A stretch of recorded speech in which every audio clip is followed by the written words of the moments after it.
Good afternoon, everyone, and welcome to our annual Legacy Society celebration. I'm Kent Whitworth, Director and CEO of the Minnesota Historical Society, and I'm so pleased you could be with us this afternoon. I'm proud to say that there are more than 400 members of our Legacy Society, and many of you are joining us today, which is absolutely fantastic. In your email reminder earlier today, we included a link to an electronic version of today's program. For those of you who RSVP'd before last Friday, you were mailed the printed version of today's program, along with the keepsake recipe card for today's suggested signature beverage, 5 o'clock tea. If you've made the tea, I hope you'll enjoy it during our program today, and then add it to your collection of recipes. We've got an excellent program ahead, including a discussion with our special guest, my friend, author and professor, Dr. Anton Treuer, who will share his life's work revitalizing Ojibwe language and culture. But before we go any further, I would like to recognize that Minnesota is Dakota and Ojibwe homeland. It's centered within Dakota creation stories and is also an important place in traditional Ojibwe history and the histories of other Native nations. It is both an ancestral and contemporary home to many Native people. As you may be able to tell, we're joining you from the 3M Auditorium stage at the Minnesota History Center, which just opened a few days ago. Reopening is a very important milestone for us. Because you care deeply about MNHS, I'd like to give you a brief update on where we've been these last 6 months and where we're headed. The health and safety of everyone who visits and works at our sites is and always will be our top priority. So when the pandemic hit in March, we temporarily closed all of our historic sites and museums. That put a huge strain on our operating budget, forcing us to make more tough decisions, including furloughing and eventually laying off members of our staff. Today, we are a smaller organization, and some of our sites remain closed. One important element helping us battle the current economic and financial crisis is our endowment. Made up of 167 named funds, the endowment provides essential support to MNHS sites, collections, exhibits, programming, and education. Truly, you cannot visit the Society today without being touched by our endowment. I would like to share a brief update on our endowment fund and investment performance for 2020. As of June 30th, 2020, our endowment was valued at $99.2 million. Our full-year return was 1.34%, with a strong recovery in the last quarter. Our investments are prudent, and we take good care to keep them viable. This money is given to be held in perpetuity, and we're only able to use a small percentage of the total each year. While the definition of endowment means we cannot use the principal of these accounts, their strength and sustained annual payout is one helpful factor in how we are weathering the current storm. These unprecedented times have also sparked new ways of thinking about our work. The importance of what we do here at MNHS cannot be overstated. So many of us have been searching for meaning and human connection amid all of the upheaval. And that is precisely what history provides. We here at MNHS have a fundamental role to play in providing historical context to Minnesotans. Throughout the pandemic, throughout the racial injustice uprisings, we have asked ourselves, what do Minnesotans need right now? And here are some of the ways we've responded. Minnesotans needed resources for virtual learning. We made our digital Northern Lights social studies curriculum free to educators and students in every corner of the state. Minnesotans needed food. The Oliver Kelly Farm planted a victory garden and has so far harvested more than 8,500 pounds of produce for community members in need. Future generations will want to know how this historic time affected the lives of Minnesotans. So we're collecting and sharing personal stories, images, and artwork through our History Is Now online initiative. Minnesotans need a physical space to reflect and share their personal history. So our exhibits team created History at Heart. This is an outdoor installation that traveled from the Mill City Museum to Split Rock Lighthouse to the Hallie Q. Brown Center in St. Paul. History at Heart will open at Sabathani Community Center in Minneapolis on October 12th. This summer, we helped Minnesotans mark two very important centennials. Our Week of Remembrance commemorated the lynchings in Duluth of Elias Clayton, Elmer Jackson, and Isaac McGee, providing virtual programs, educational resources, and connections to today. And to celebrate the 100th anniversary of the 19th Amendment's passage, we're hosting virtual programs as well as our online exhibit, Votes for Women, which honors Minnesota's many activist women. Looking ahead, we're busy on several fronts, and I'll just mention a few. We're working on new exhibits to open at the History Center this spring, including an exhibit on women's suffrage opening in March, which is Women's History Month. Our Main Street exhibit, focusing on author Sinclair Lewis, opens in April.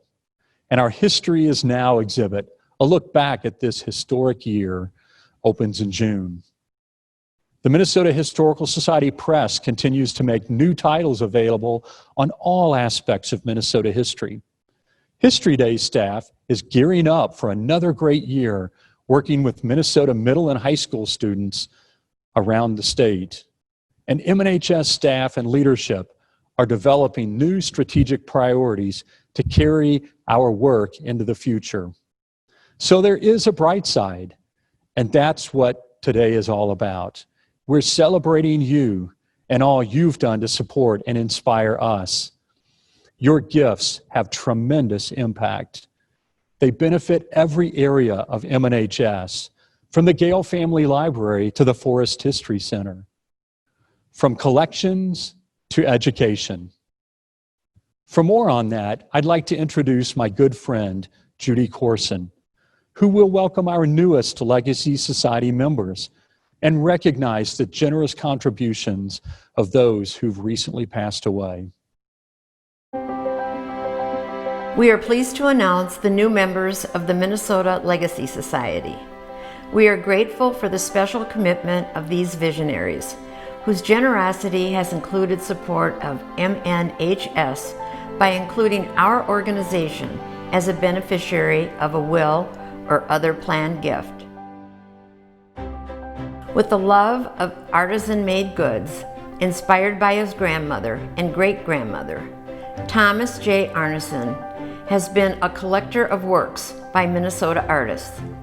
He has generously donated pieces to the MNHS collection, in addition to financially supporting acquisitions. Tom's longtime membership of the Society led him to establish estate gifts that will fund collaborative programming, lectures, and exhibits relative to our respective collections. We thank Tom for almost 3 decades of membership and investment in Minnesota's history. John and Carol Bussman met in a graduate level course at the University of Arizona and were married shortly thereafter. They farmed on John's family farm after returning from 20 years of serving as agricultural missionaries in many global locations.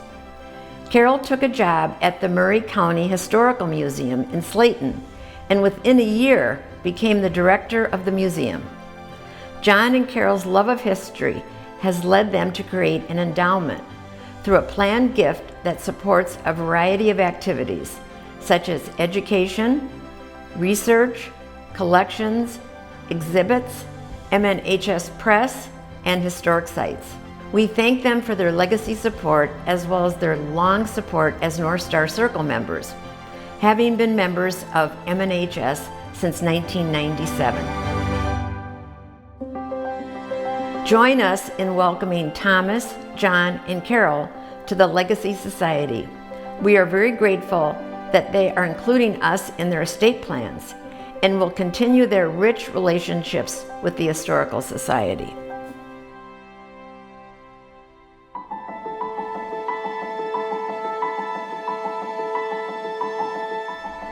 In addition, we want to gratefully acknowledge the following supporters that generously remembered the Minnesota Historical Society with a gift after they passed away. Their legacy gifts will benefit a wide variety of programs at the Society for many years to come. Robert Byrd was an award-winning documentary filmmaker and former Jerome Foundation program director. He was known for his passion, advocacy, and commitment to artists. The Society has a number of Robert's works in its collections, including Questions of Racism, Diary of Native American Minnesotans, and A Red Star in Minnesota. He graciously donated art by Julie Buffalohead to the Society. An active community volunteer and advocate for corporate responsibility, Charles Chuck Denny was a trusted mentor and generous philanthropist in the Twin Cities. Chuck was a member of the Minnesota Historical Society for 35 years and a North Star Circle member. He also provided additional support to an endowment for museum programs in honor of past Society Director Nina Archibald. Edie Ernst was an avid traveler and had adventures to historic places both in Minnesota and around the world. A Civil War history buff, she made trips to several battlefields, holding a special affinity for the angle at Gettysburg, where the 1st Minnesota captured the colors of the 28th Virginia. She had a long and fulfilling 30-year career with the city of Golden Valley. Edie's bequest will allow the Society to invest in fostering her spirit of curiosity and adventure for generations to come. R. Vaughn and Don Fraser's work to make the world a better place was never ending. R. Vaughn managed political campaigns locally and nationally, advocated for women's rights, was a senior fellow at the Humphrey Institute of Public Affairs, and served as the U.S. Ambassador to the United Nations Commission on the Status of Women. Don had a long, successful political career and was elected to the Minnesota Senate, the U.S. House of Representatives, and served as the mayor of Minneapolis. The Society is honored to house our Vaughn and Don Fraser's papers. In addition to this valuable collection, our Vaughn and Don made a bequest to MNHS in honor of their 2 daughters, Lois and Ann Fraser. Bob and Jane Loeffler were residents of Moorhead, Minnesota, and had a lifelong interest in history. In 1974, Bob became a member of the Comstock House Historical Society, an advocacy group formed to help restore the 1882 Moorhead landmark to its original appearance.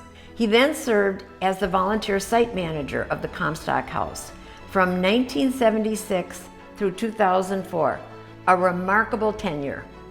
Jane helped at the Comstock House when needed and served as a docent. Their estate gift benefits the Comstock House. A graduate of Gustavus Adolphus College, Marlis Peterson was a longtime home economics teacher and later career counselor at Johnson High School. She was an artist, world traveler, and for many years, the historian of First Lutheran Church in St. Paul, the oldest Lutheran congregation in Minnesota.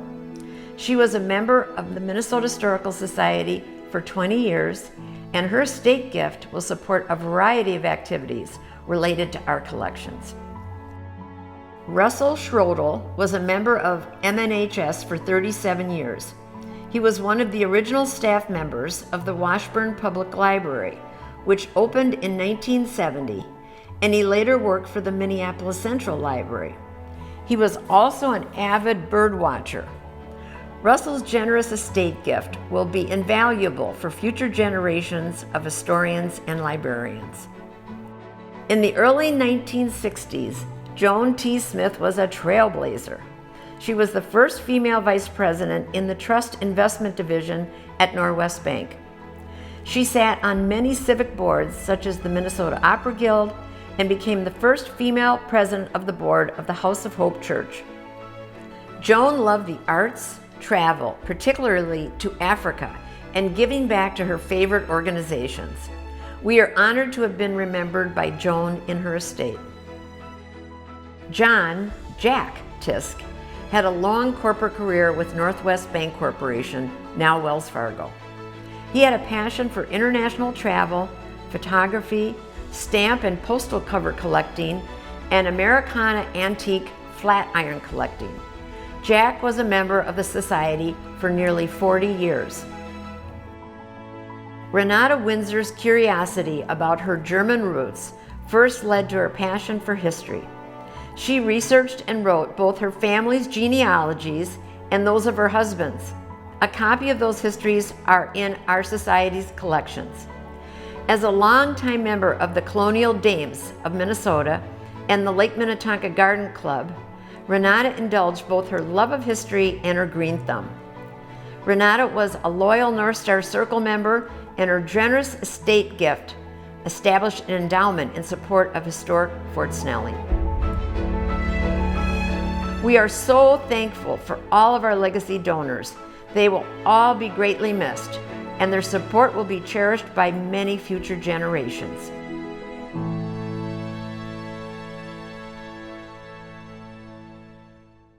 Thank you, Judy.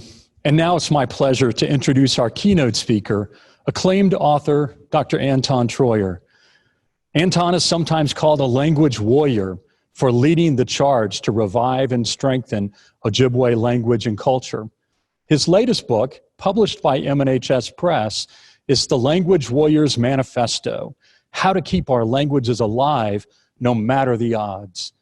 Anton is a professor of Ojibwe at Bemidji State University, a 2008 Guggenheim Fellow, and an active member of the MNHS board. Hello, Anton. We are so honored to have you with us today. Thank you for having me, and thank you everybody for joining us here today. Strange times that we're in. Really appreciate the chance to connect with all of you. Koe nui Ojibwe majines mietugo windamunugug awian wago shninin dugu minawa migizi and dodem gazaga squaji mekag and jiba. I just wanted to give you a brief introduction in my Ojibwe language, telling you my native name is Wagush, which means fox, from the Eagle clan, and I come from Leech Lake in northern Minnesota. I'm really honored to be with all of you today, and I look forward to receiving your questions too for our Q&A segment.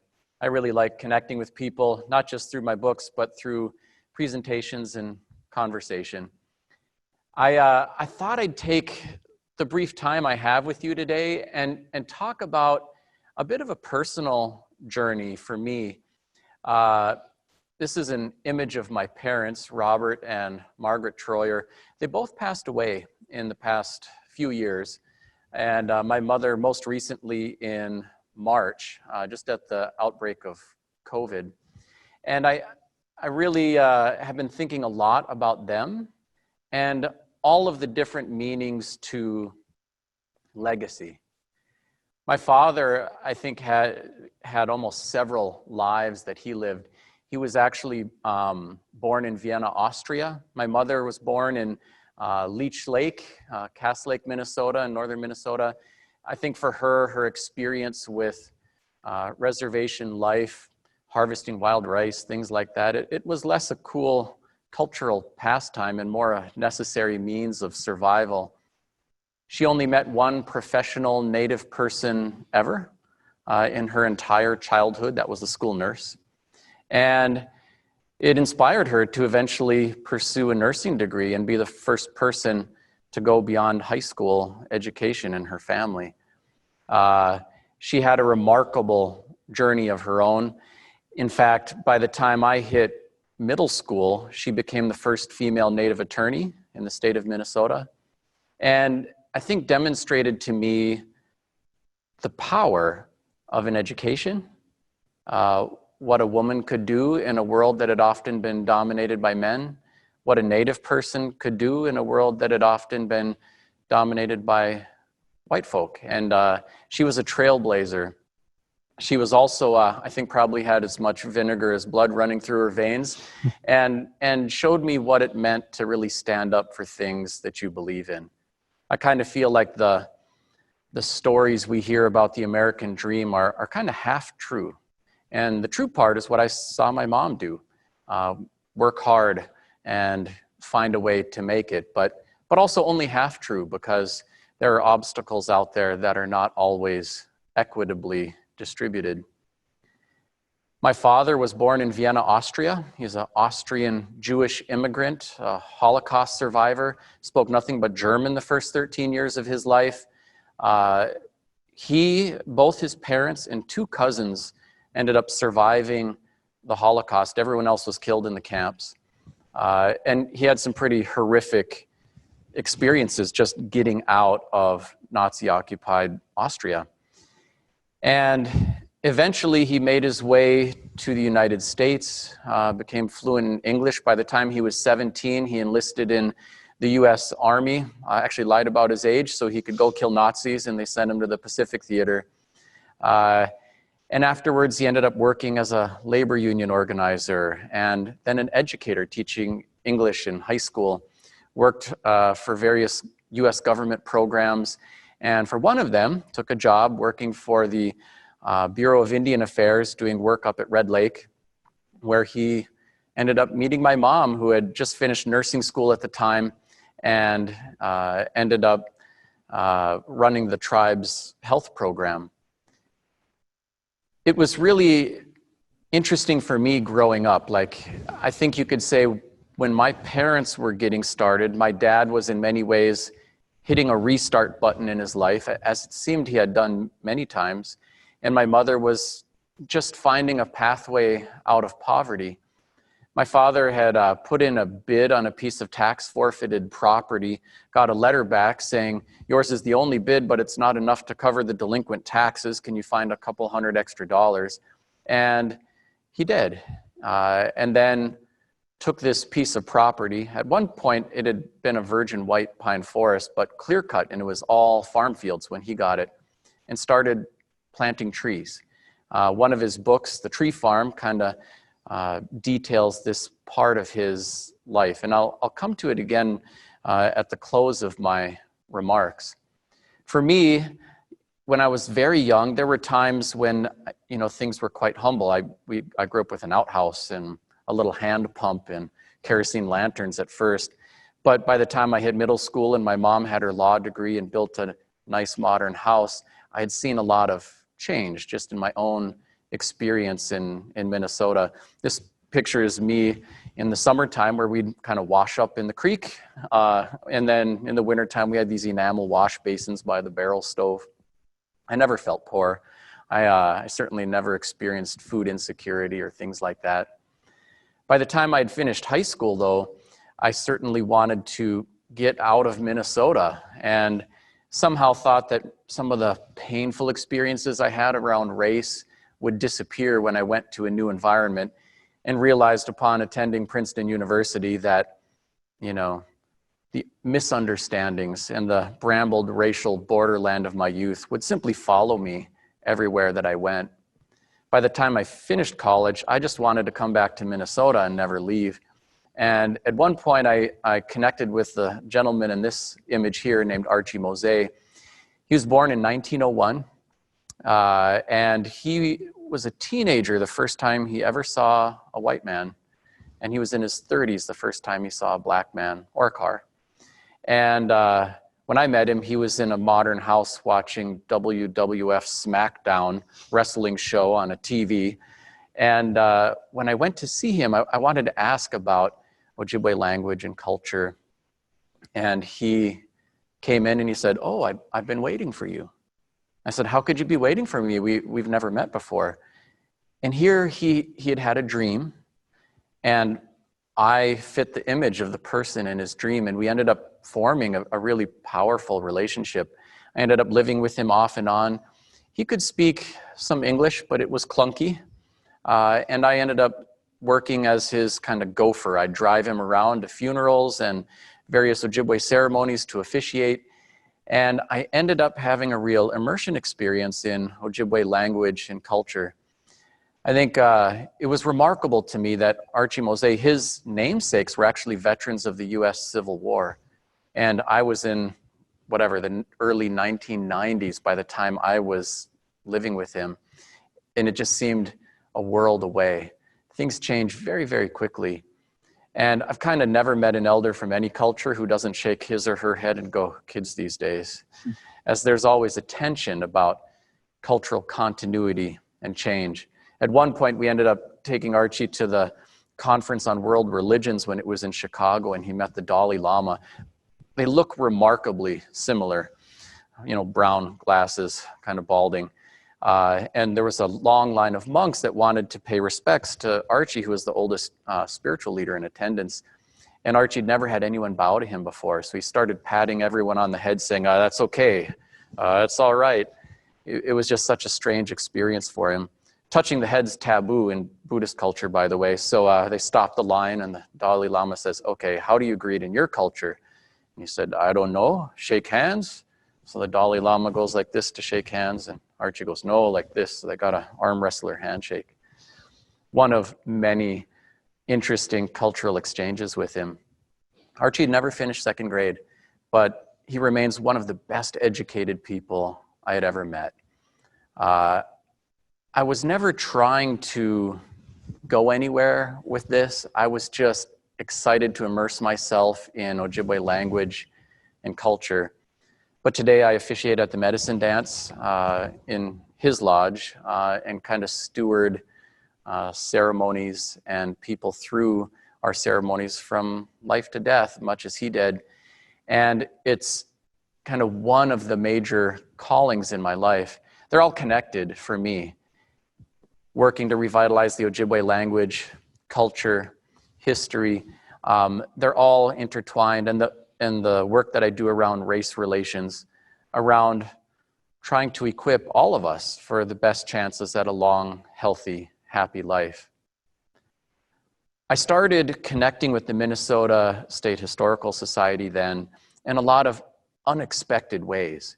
I really just wanted to, live a wigwam life and go to ceremonies and things like that, but ran out of money pretty fast.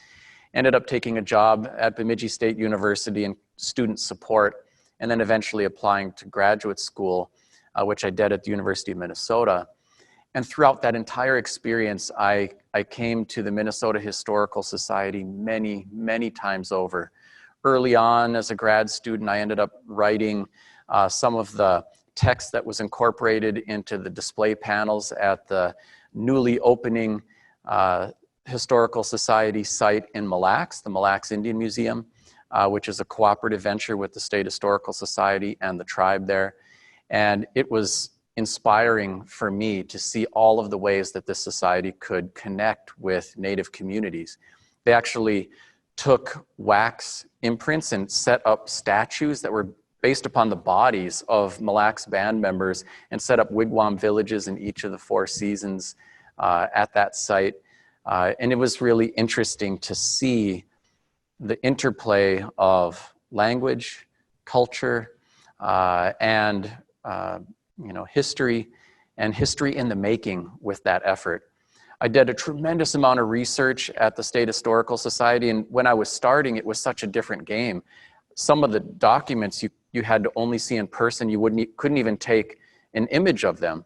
So I'd have to write down the quotes and things like that on a separate piece of paper. Today, much of that has now been digitized and is accessible online. And I think graduate students will never have it the way we did what is to me now back in the day. I ended up working a lot with many different elders. This is Anna Gibbs from Red Lake, who has a remarkable story of her own. She ended up being the first woman in Ojibwe culture to officiate traditional funerals, medicine dance, and so forth.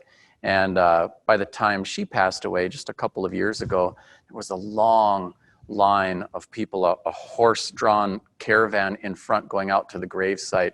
And to see the respect that she commanded for her spiritual service was really remarkable. Some of my early work recording stories from elders at Red Lake, Mille Lacs, Leech Lake, and so forth ended up being published bilingually by the Minnesota State Historical Society Press. My dissertation ended up being published by the State Historical Society Press too, as The Assassination of Hole in the Day, which I think was a kind of an innovative way to approach history. We had not just archives, which often have, what did the white army officer write in his letters home, but oral histories by Native people speaking to one another. And I think our State Historical Society has done some groundbreaking work, and I'm not just talking about things I've done, but in many different ways to advance the field of history. We actually have now contracted with Dave Franzoni. He was screenplay writer for some big movies like Gladiator and Amistad, to develop this into a screenplay for a major motion picture.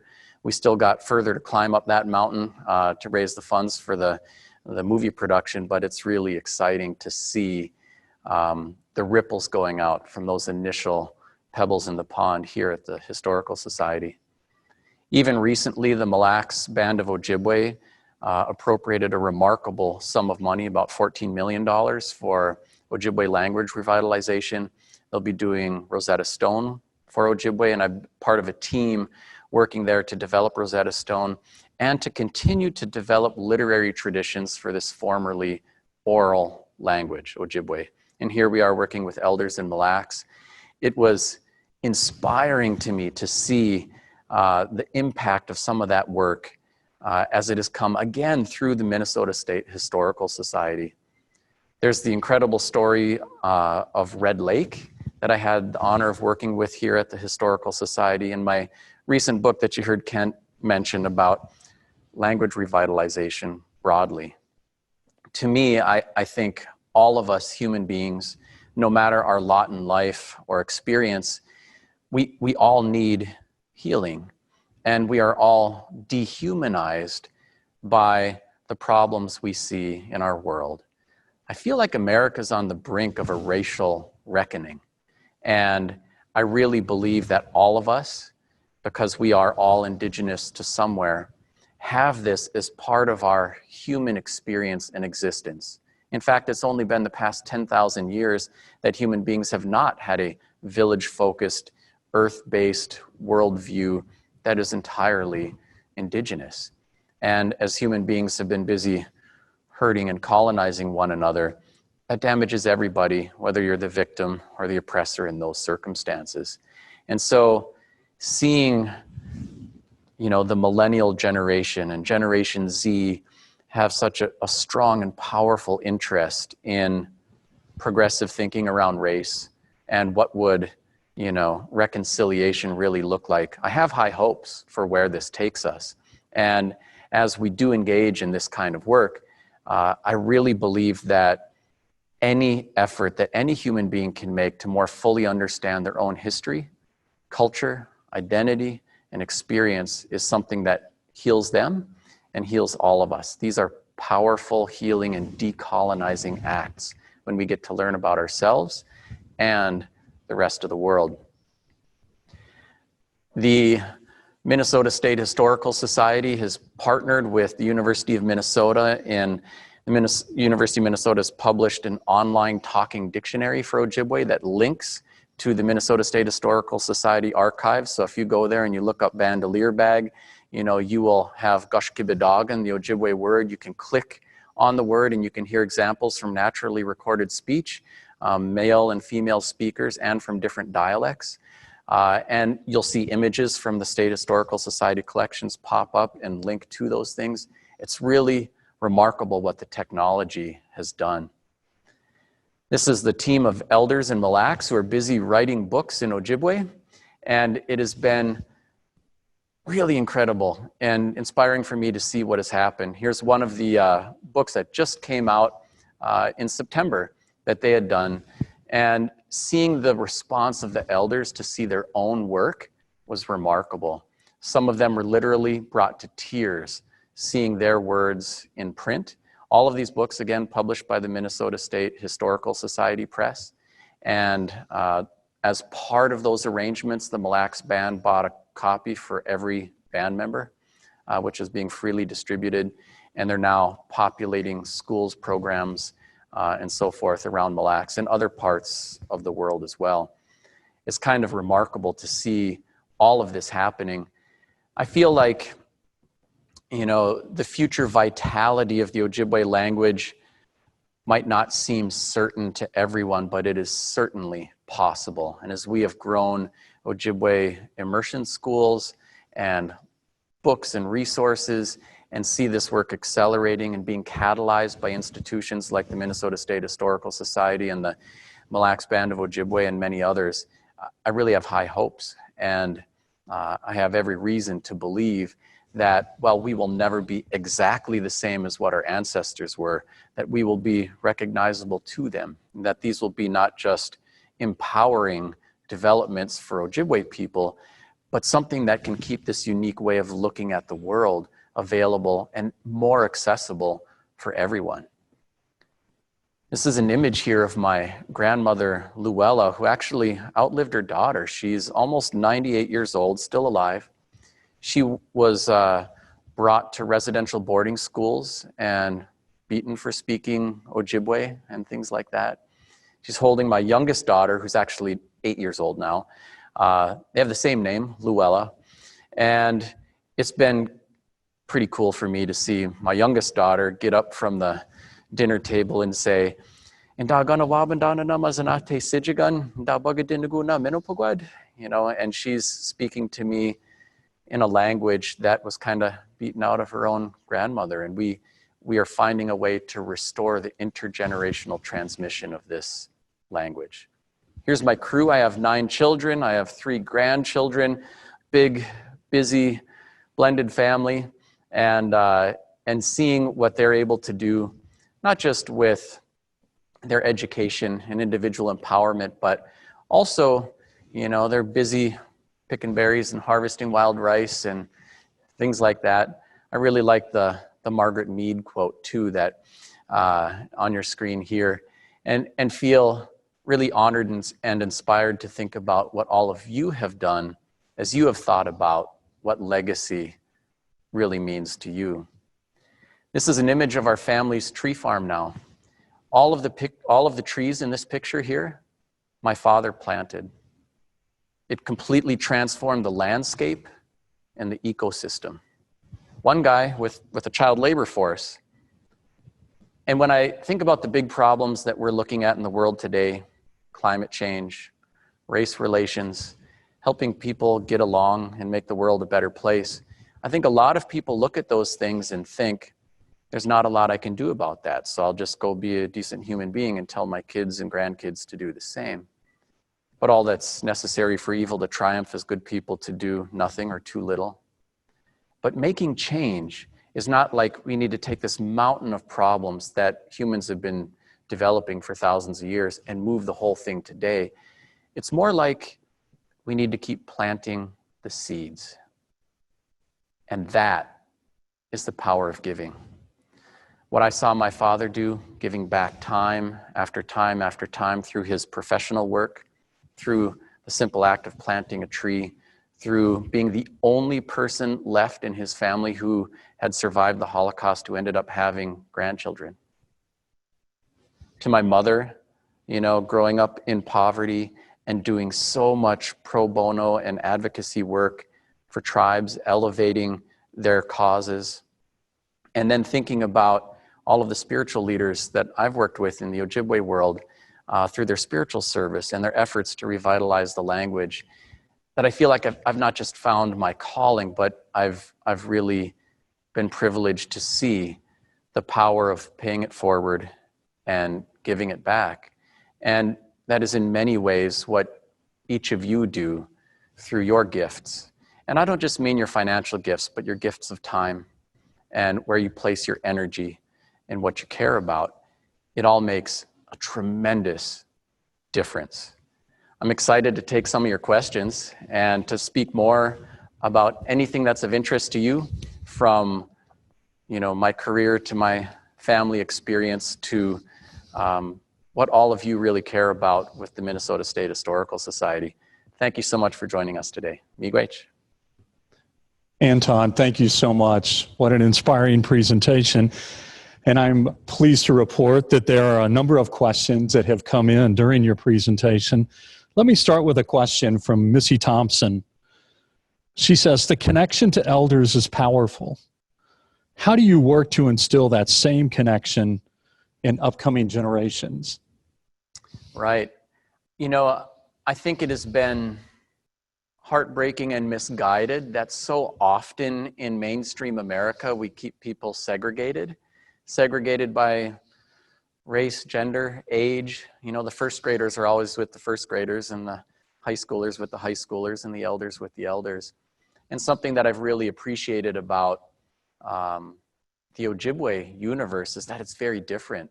We'll often be, at a powwow, social, or a ceremonial event, and there might be 5 generations in the same family that are right there, dancing together, or laughing together, spending time together. And I think that is, first of all, natural, and second of all, really healthy.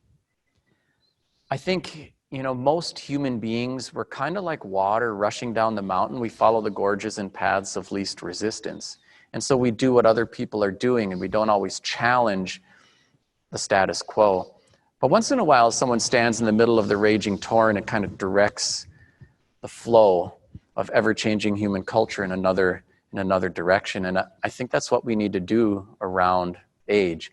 And I think this is one of the many reasons why we should be looking at sometimes marginalized cultures. Something like the Ojibwe worldview can pollinate the garden that we're all trying to harvest from and help us all reimagine how we should relate to one another. So another question from Judy Olson. Do the various bands utilize family history in their curriculums to promote interest in their culture and to boost the students' self-esteem? It would also lead them to many other fields of interest. So what role does family history play? Yeah. First of all, broadly within Ojibwe communities and Dakota communities too, I think oral histories are vital. And it is connective tissue for a lot of people. The State Historical Society Press has even published, accounts of, the U.S.-Dakota War in 1862 based upon personal reminiscences and oral histories. And I think that's really important work to see those ways of looking at things. I do have to say, though, that the institutions which are educating Native kids today are not remarkably different from the ones that K-12 students are going to throughout the state. Even the Bureau of Indian Education schools that are run in Minnesota, or tribal schools like at Red Lake, are working off of the same state curriculum that everyone else is, have predominantly white teachers and an English medium education. And I often find myself frustrated that even in tribal spaces, we don't do a better job at sculpting the positive identity development of Native kids. It's one of the reasons that I spend a fair amount of my time, working with K-12 educators and with the overarching, structures and institutions that impact things like curricular guidance and available curriculum and books, to make it easier to do that, to not just encourage people to do that, but actually to require it. I think ultimately, one of the things that I felt missing when I went to school, the damage done wasn't someone mean saying, a racial slur.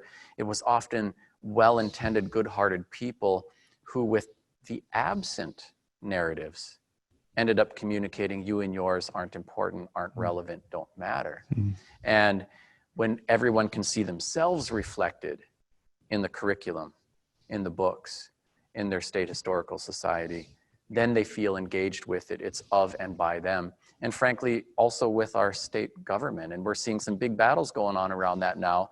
And the state historical societies, kind of at the intersection of a whole variety of perspectives. It's been coming up with Fort Snelling, art in the state capitol, many other things. And so these are ongoing issues that the team here at MNHS is tuning into. So Carol Wilson, who grew up in Bagley, says, please tell us about your mother's experiences as a tribal court judge in Bemidji, and also your father's articles in the Bemidji newspaper. Yeah, so my mother, after getting her law degree, ran a private law practice for a while, and then, for the past probably 25 years of her life was a U.S. magistrate and a tribal court judge. And she did that at Leech Lake and at Boys Fort. And she had, lots of interesting experiences and ended up really, I think, having a powerful impact on the legal system. She ended up fighting for the restoration of the Menominee tribe in Wisconsin after they were terminated, and was part of a very small team of people that successfully got them reinstated as a federally recognized tribe. And then at the same time, she was still a Bena girl who, did court cases and took payment in walleye fillets and wild rice and things like that. And so it was interesting to watch how connected to her community she was at the same time that she was, doing big picture and kind of groundbreaking work. My father, he was someone who was hard to keep quiet, and he wrote a newspaper column for the Bemidji Pioneer, and a lot of his pieces got picked up in the Star Tribune and so forth. So he was kind of well known as a Minnesota journalist and ended up publishing a couple of books himself. So a lot of his work is, still kind of rippled through our state and still available for everybody. I know Carol enjoyed that, and she added in her comment, her question, she said both were inspiring people. So it must be gratifying to know that your parents continue to touch the lives of Minnesotans. Phyllis Goff writes, we've historically heard about the importance of building awareness and understanding about each other's history and culture, and accepting the painful truths. But I feel only recently are we starting to hear about the need for healing for all. Mm-hmm. Share your perspectives on this evolution toward healing and why. Yeah.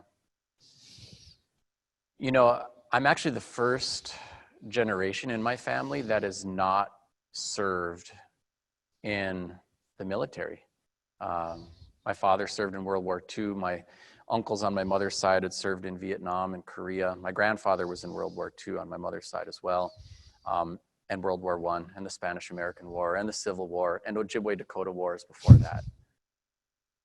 And I watched their experiences, sometimes with admiration and awe, but also with concern, as even those who had won their wars were clearly traumatized by the victories and by their experiences in them.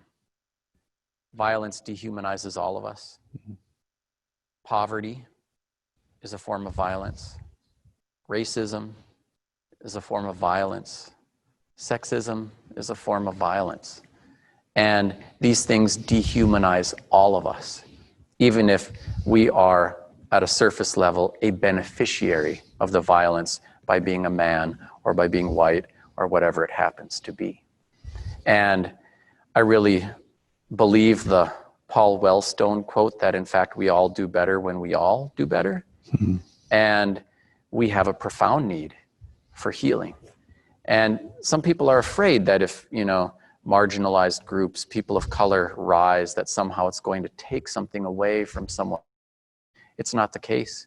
When your neighbor's house value goes up, yours goes up. When the teacher can work faster with your neighbor's kids, they can work faster with yours too.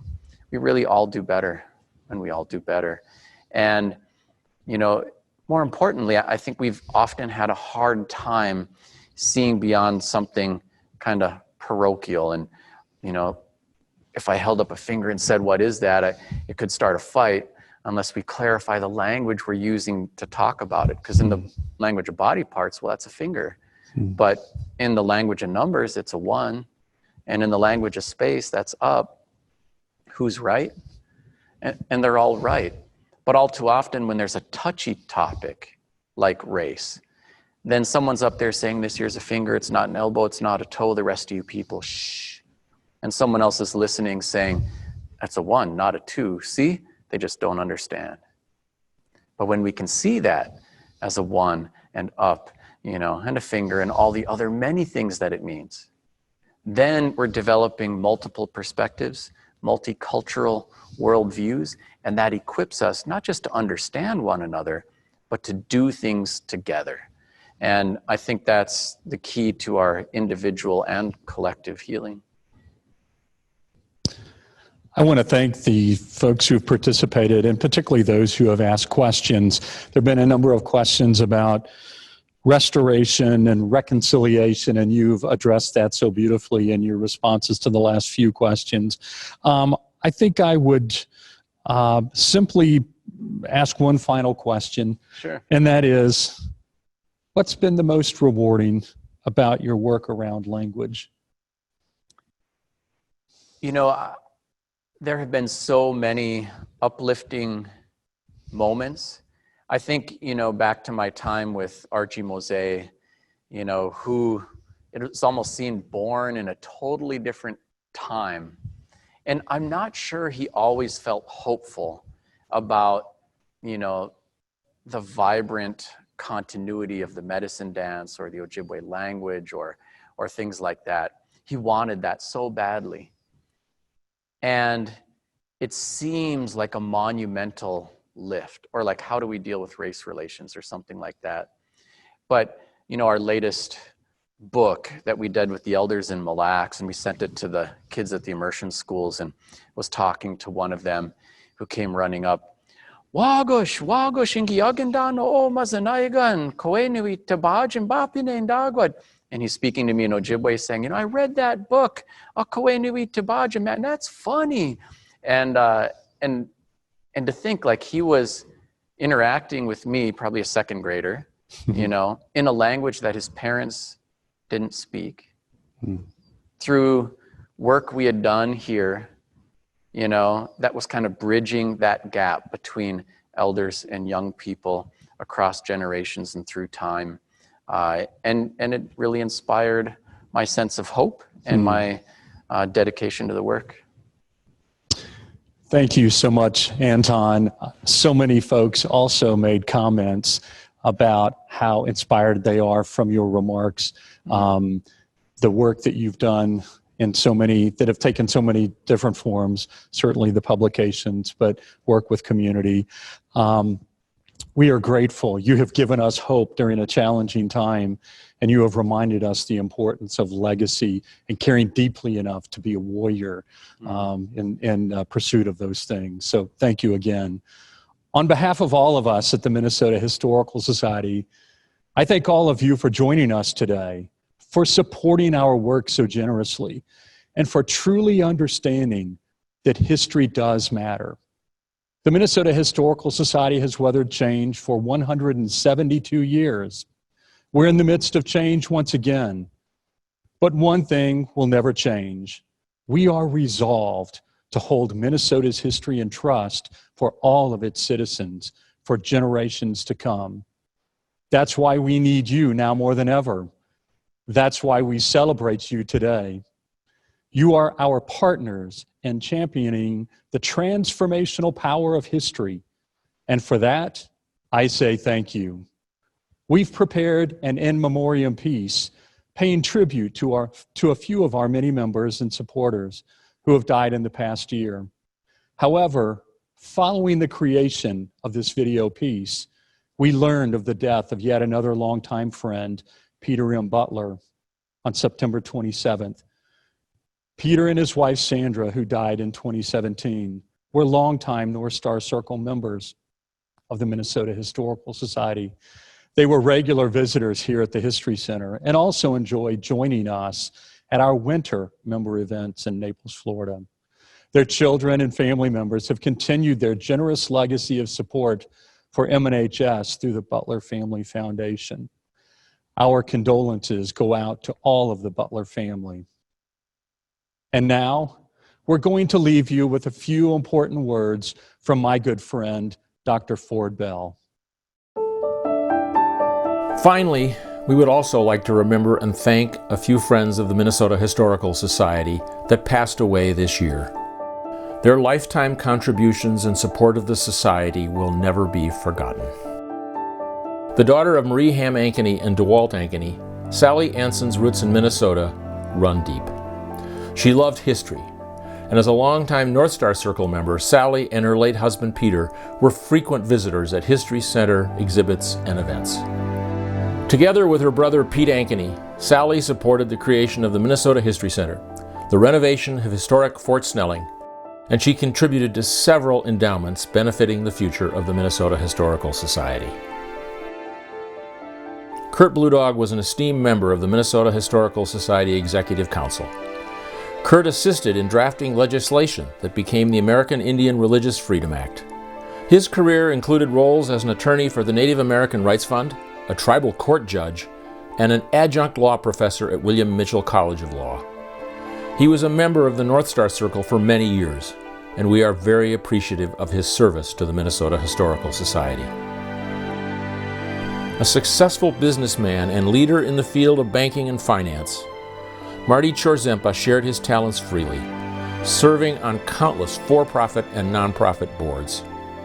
His membership in the Friends of the Hill House and his love of organ music led him to make a major gift to support the restoration of the pipe organ at the James J. Hill House.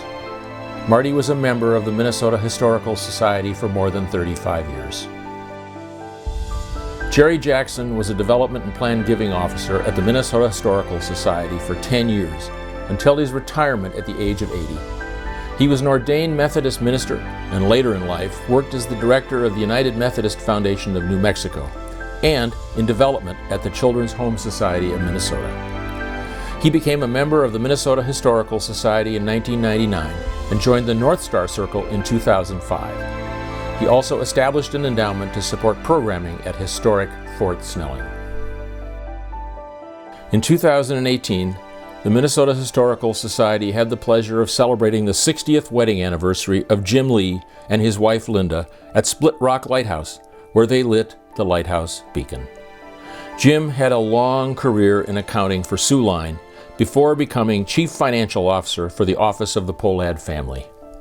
He was a North Star Circle member for many years and recently funded the purchase of special all-terrain wheelchairs to accommodate visitors with disabilities at our historic sites. Whitney McMillan supported the Minnesota Historical Society through a lifetime of gracious and generous donations. With a focus on educational access, he and his wife Betty established an endowment that funds transportation for rural and inner-city students to visit Minnesota Historical Society historic sites. Additionally, they have provided many significant gifts to support National History Day in Minnesota. They also provided key funding for the revitalization of the Oliver Kelly Farm, the creation of Mill City Museum, and of the Whitney and Elizabeth McMillan Education Center at the History Center. Their first major gifts to the organization were for the construction of the History Center in the early 1990s. Whitney and Betty have been members of the Minnesota Historical Society since 1963. Kurt Sampson was a successful entrepreneur and businessman and was inducted into the Minnesota Business Hall of Fame. In addition to his success as the telecommunications executive, Kurt brought the revival of horse racing in Minnesota to Canterbury Park. He founded the Hector History Center to preserve the history of Renville County. He was a longtime member of the Minnesota Historical Society, most recently at the North Star Circle level, and supported the digitization of Hector newspapers on the Minnesota Digital Newspaper Hub. Paul Verrett served on the Minnesota Historical Society Executive Council from 1984 to 2012 and was instrumental in establishing the Society's fundraising program and the North Star Circle.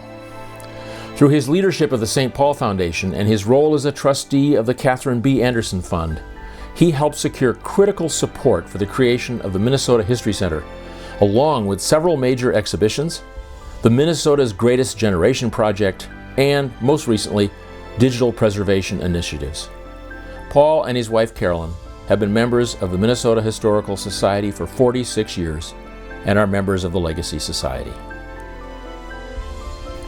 The Minnesota Historical Society is very thankful for all of the support of these donors.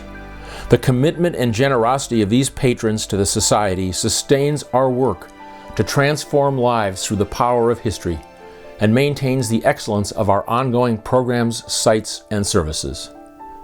If you would like to learn more about becoming a member of the Legacy Society, please contact Jennifer Pogachnik, Director of Development.